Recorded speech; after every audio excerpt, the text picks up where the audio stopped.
So we're going to take a look at how to copy files from the Student NAS. And the first thing is, in this week's lab work, there's always going to be a link to available network resources. This is going to have the latest information for where this Student NAS is located on our network, how to access it, and other information that you may need. This is going to change from time to time, so at the time of this recording, all this information will work, but in the future, it may or may not be the same. So if it's not working, double check those notes to find the correct details. So we're going to be accessing the student storage from a virtual machine or a virtual host that you're developing remotely. And so I'm going to switch over to my remote desktop to one of these machines and show you how to access this other network storage device and copy some files to your system. So I'm changing over to a remote desktop session I already have open. And this is a Linux desktop with XFCE.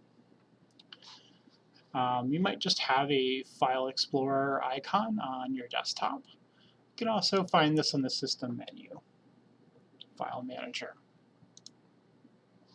Okay. Storage in Linux works mostly the same as in Windows. We're here in our local profile. This is a username that I logged in as. You have some folders that you might be familiar with, downloads, documents, what have you. But this is a storage location where you can work with files that you may need. To access something across the network, there is a Browse Network link down at the bottom. And usually it's going to find the different storage devices that are available to you from this system. This is all SMB networking.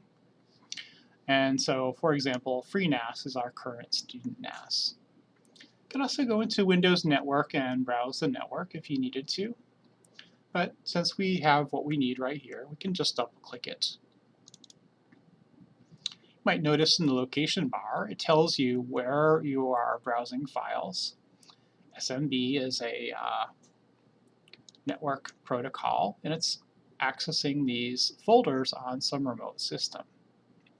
The name of the system is freenas.local. Okay. And normally, if you're just looking to copy an ISO file from this storage location, then that's all you'll need to do. If I open up ISOs, it will ask you for a username and password.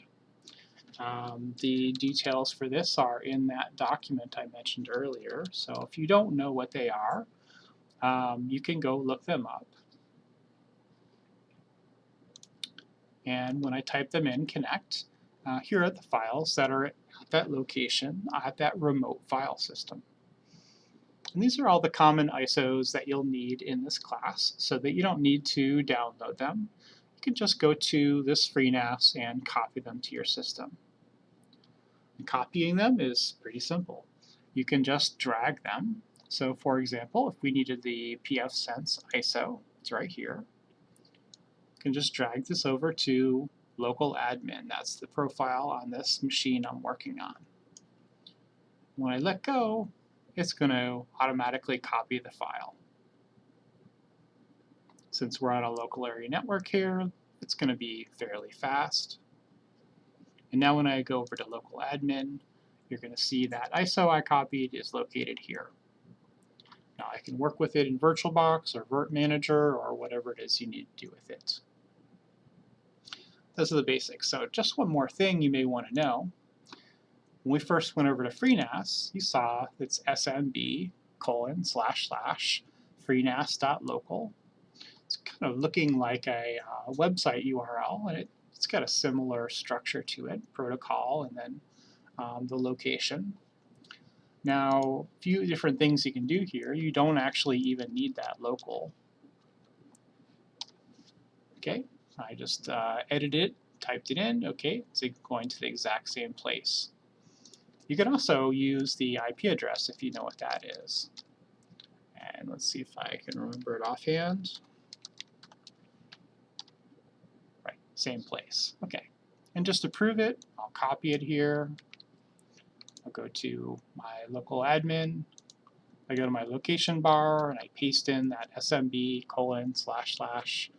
IP address, hit enter. It takes me right to that same FreeNAS network storage location.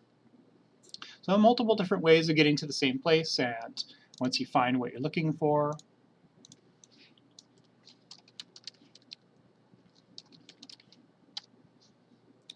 just dragging the file over will copy it to your local machine. That's all you need to know.